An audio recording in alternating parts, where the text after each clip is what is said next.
Hey, welcome back. It's Wednesday again, December 1st. Chef Beth is out of wardrobe because it's Sunday morning.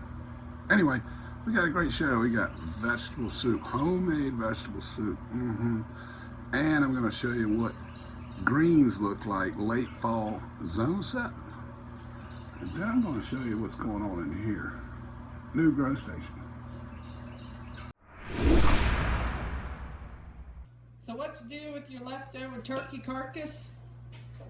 You What? make Thanksgiving turkey soup. You use all the vegetables you got from your garden. Anything else, including the kitchen sink. All right, so what's going on here is what I need to know right now. Right now I'm just cooking down the turkey carcass, making stock. Onion and celery and the carcass. We'll let that boil down for a while. No seasoning? No.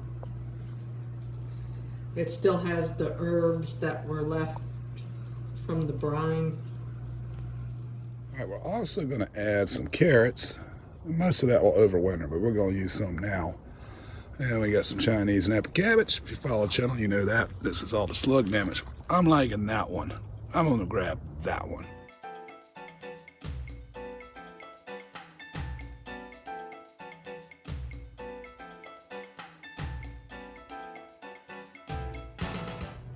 Now we're going to grab some carrot. These are Denver carrot, little short dudes. I think I got me a big fat one in here somewhere. Let's check it out.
All right, so let's go check out the greens. That vegetable soup, by the way, it's awesome.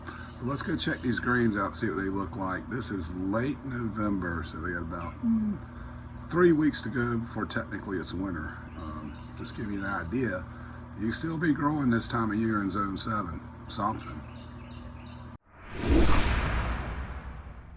All right, next up, fall greens. Late fall greens actually in Zone 7. If you look down here, there's some nice mustard running. Yeah. And we got some romaine. Romaine's doing well in this bucket. There is some buttercrunch in here, but in this bucket it's not so prolific.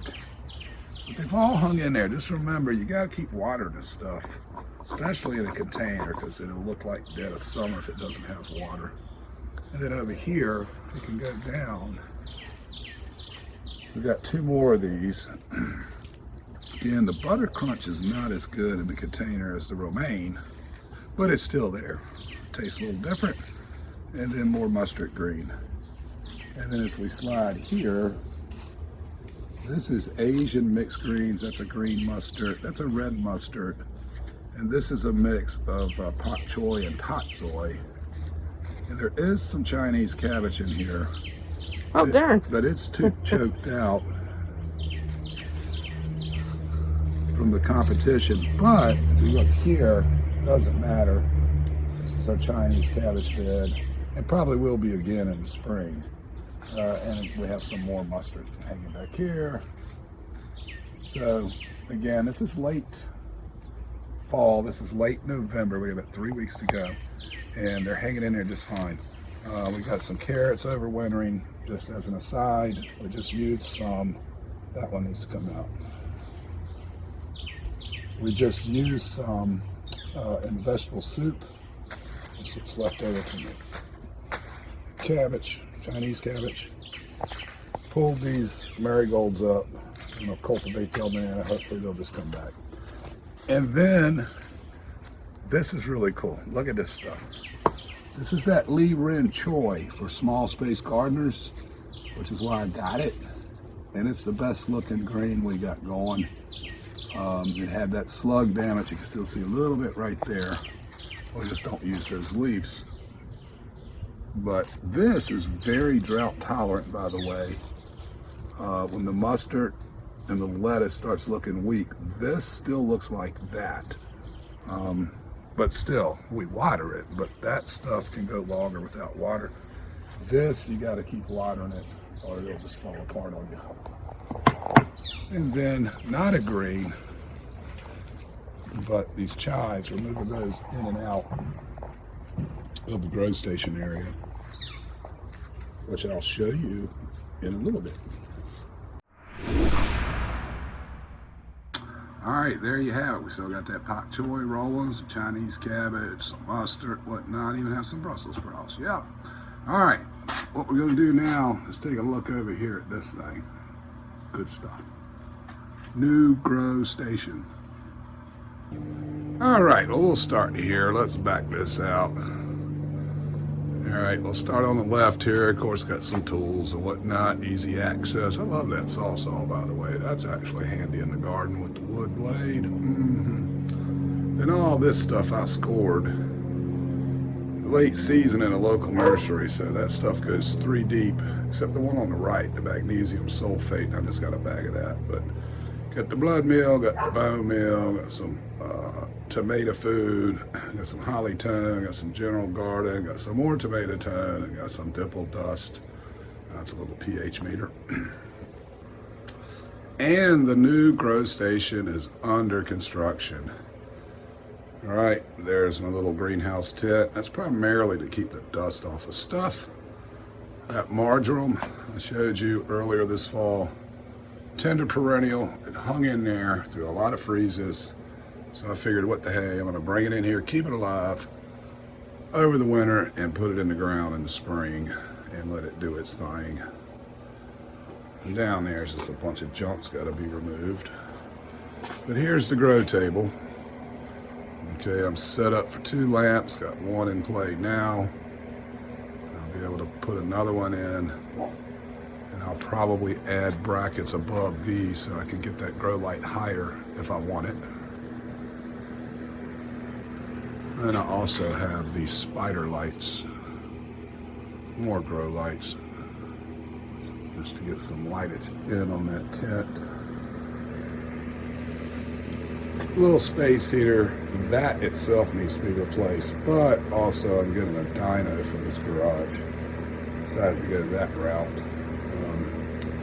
It's about 41, 42 right now, and in here it's 48, but the doors are open, so one dyno should keep this place plenty warm. And got another access cabinet. Little grow sheet by Wyatt Quarles, and they are a seed seller here from Garner, North Carolina, so it's geared towards North Carolina. And I just kind of follow that to keep myself straight. Boxes of tags and whatnot. A beer cooler, of course. I mean, you know. And then don't judge me. Sometimes you want high nitrogen. Yep. And that Osmocote, that's good stuff. I got some rooting powder in there. Got some yield booster. And then just in case, this is emergency only. Yeah, I got some 7s in there. Once I get them started, I use this plant food, get them grained up, and then cut it. And then somehow I've got a collection of nothing but flathead screwdrivers. I don't, never mind, I'll fix that later. And I got my battery charging station. Those batteries are sitting on the heat mat to get it as flat as possible. And I'm getting started on this side. Sort of organized. Got where those blue totes are in that cabinet. I got to get that straightened out. And then from here back, this needs to be gone through, save what's worth saving, junk what's going to be junked. You see this back wall. This is a 20 amp in here, so got 4 more outlets to play with. Over there will be the heat, and a freezer will go in. And grow fully with Jeff under that window on top of that old television. I'm going to put a hydroponic system that was turned on to something by somebody I work with, and another member of the Garden Gurus also just bought one. It's called an Arrow Garden. I'll leave a link down there if I think about it. Hey, baby. Hi. What's in a graham cracker? Why do they call it graham cracker? Maybe a gram of sugar because it's lightly sweet. Is it a weight or a name? It's probably a name. Got no idea. We don't know. Thanks for watching again this week. Every Wednesday, 6:30. Here we are, all winter long. Preceding us is MB Heritage Farms. They run at 6 or 6:15. Our shows run like 15 to 25 minutes. And then 7 o'clock is Rick and Lala on the Lala Farm. I'm not looking at the camera. I have no makeup on. Why no makeup on? That's bad. Beach, y'all. Oh, God. Look fine. 3, 2. We're going to start with that graham cracker joke. 3, 2, 1.